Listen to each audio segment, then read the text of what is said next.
পোড়া পাতুরি করলাম পাবদা মাছের, ইলিশ মাছ দিয়ে করতে পারেন, চিংড়ি মাছ দিয়ে করতে পারেন। আমি একটু ধনেপাতা এরকম গোটা রেখেছি, আমার খেতে খুব ভালো লাগে, গন্ধ লাগে। আর সবুজ রঙের দেখতে পাচ্ছেন, এটা কিন্তু ধনেপাতা কাঁচা লঙ্কা বেটে রেখেছি। মশলার মধ্যে দিয়েছি নারকেল বাটা, পোস্ত বাটা, সর্ষে বাটা, তারপরে আমন্ড বাদাম, কিশমিশ, কাজু বাদাম বাটা।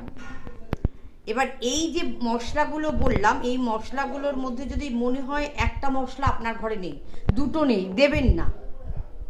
একদম মাছ সর্ষের তেলে ভেজে মশলাটাকে বেশ থকথক করে বাটবেন, ঢেলে দিয়ে নাড়াচাড়া করে ঢেকে দেবেন।